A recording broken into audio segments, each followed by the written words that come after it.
Good afternoon, Butcher. Say, do you need any help in your shop? I've got a set of skills that I think would be perfect. Okay, well then just walk away then. Here, blacksmith. What about you? I think I can handle the heat better than any random human adolescent. What do you say? I could. Okay, bye to you as well then. Huntress. Oh, surely you could use a tracker. I can give you a bird's eye view on any prey you hunt. That's useful, isn't it? Come on, tell me you need my help. I understand. You've already got a companion for your hunts. I'm not getting anywhere like this. It's been 2 months and nobody's hired me for anything. Even if I decide to become like a mercenary or something, I bet no one would even hire me for their jobs. I guess it's about time I leave the big city and settle down somewhere. Maybe if I find a village far away enough, then nobody will believe all this bad luck crap. Oh, hi there. Are you new to the city? I don't think I've ever seen your face before. Oh, you've been living in the forest until now. Then what made you decide to come all the way out here to the city? It's a pretty big difference in atmosphere, don't you think?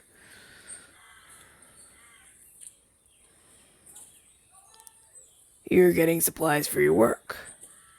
Oh, you must be a witch then. I could tell by the clothing. Only witches wear like little capelets like that. And not to mention, I can see that you've got a little coven pin. Haven't seen one of those in a while, actually. Oh, yeah. I'm a familiar. I was? I, right now, I guess. I'm just like a random crow demon. But I was a witch's familiar. What's the difference? Well, if you're asking biologically or atomically or anything like that, then nothing. All familiars are just demons. But one of the main differences between the two is that familiars can harness a small amount of their master's power. I'm kind of surprised that you didn't know that already, being a witch in a coven and all. I thought only apprentices didn't know much about demons and familiars. Oh, I see. You've only just recently become a full witch. Well, in that case, congratulations. I know we've only just met, and, well, I mean, you don't know me, but in an odd way, I can say I'm kind of proud of you for making it through all that training. A lot of people just end up giving up on it partway through and end up choosing a different apprenticeship. But being a witch is really impressive. Yes, I've seen quite a few apprenticeships in my time. My master was quite popular with young witches in training like yourself. Many of them didn't stay with us too terribly long, though. Most discovered that being a witch just isn't for them, and the others ended up just moving to different kinds of magic studies. On my master's specialty, plant magic in particular, and they had a secondary practice in which they did a lot of healing magic. So there were quite a few people who came in when they were sick, and sometimes they came in when they were injured, but mostly it was just to keep random aches and pains at bay. Yeah, not many witches like to take on a secondary practice because they're just really difficult. But the training is already difficult enough as is. And, I'll let you in on a little secret I learned. Covens will often look upon witches who have done more than one practice quite a bit more favorably.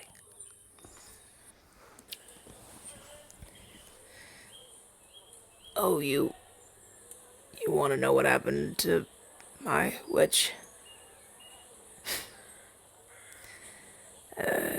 anything crazy.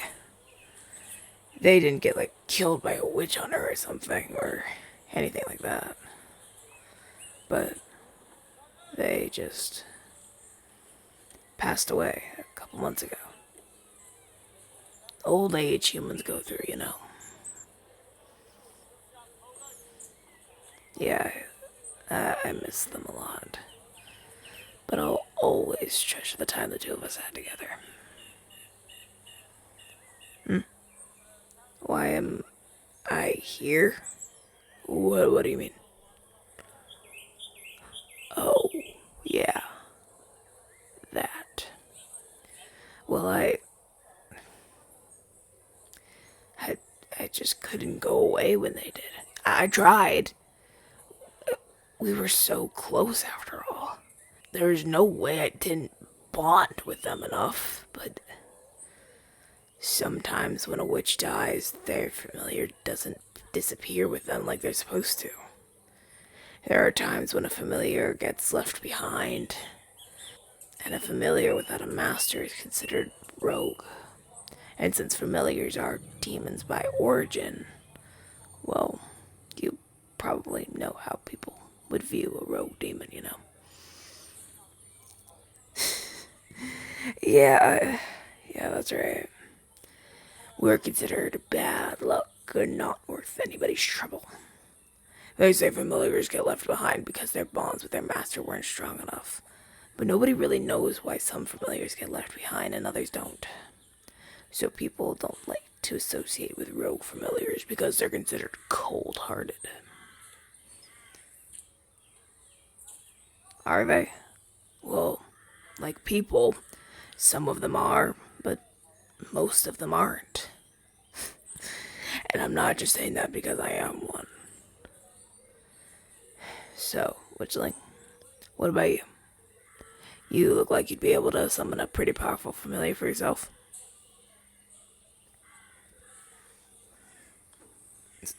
Oh, you don't have a familiar yet. Why is that? I thought covens don't usually accept witches who don't already have one. You're you're having trouble deciding what kind of familiar you want to summon. I didn't even know that was how it worked. I always thought witches just like perform the summoning ritual and then the perfect familiar just sort of shows up. Oh, you get to choose what type of animal demon you want to summon. I didn't know that at all. So then, how does the perfect familiar for you end up getting summoned? It's the witch's life energy and the mana that attracts the demon. That must be why the bonds tend to form so easily then. So, what sort of animals are you thinking about? Okay. Alright. Oh, okay, not bad, not bad. Those are all some pretty good options. And I can see why you're having trouble. It is one of the most important decisions you'll make in your career, after all.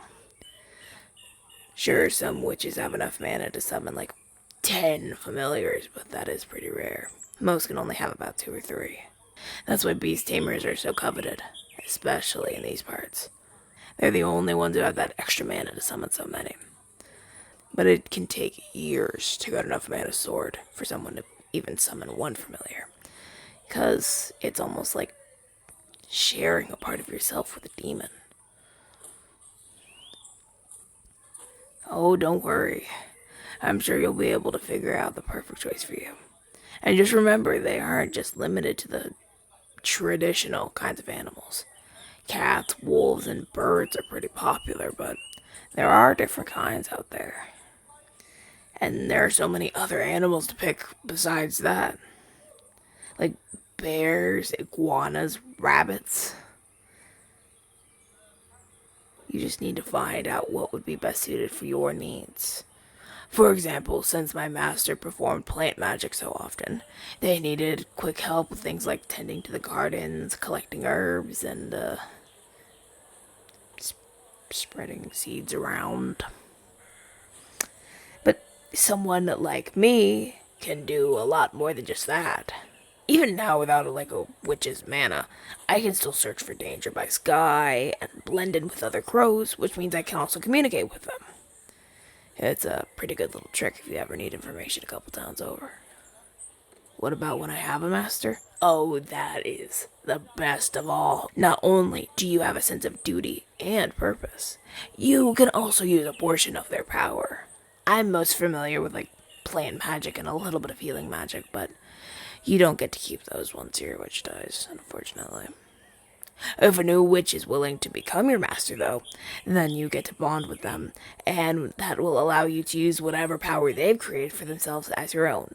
Like, if a witch who practiced, I don't know, water magic, or hell, even necromancy, decided they wanted to keep a rogue familiar as their own, that familiar would then be able to use water magic to protect or fight. Or they might even be able to bring small animals back from the dead. A familiar's power is only a fraction of their master's, unfortunately, but still, it's a pretty neat little side effect. I hope that this talk has helped you develop a better understanding of how you can use your familiar. Whatever you decide it's going to be when you summon it.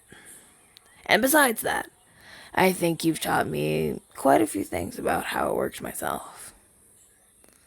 So, thank you for that. And, thanks for taking the time to talk to me. You really didn't have to do that, but I appreciate it.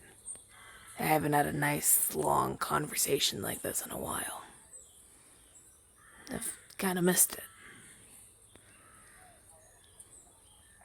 Then, I guess I'll be seeing you around then. It's nice to meet you, and, what? You want me to come with you? But you aren't afraid of me, like, spending time with you and giving you my bad luck, are you? Everyone thinks so. It doesn't help that I'm a crow, no less.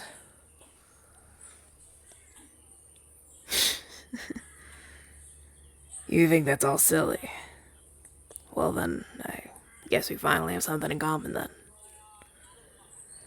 Does this mean that I won't be having to look around for odd jobs anymore? And you really don't mind that I'm a witch's old familiar?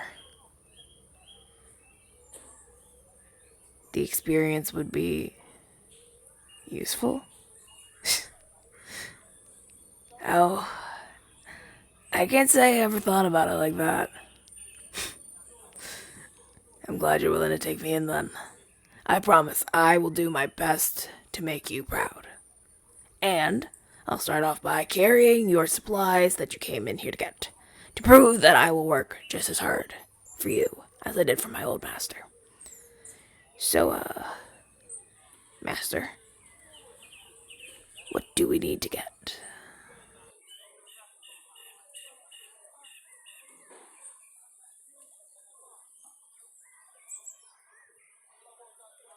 Hi, and thank you for watching today's video.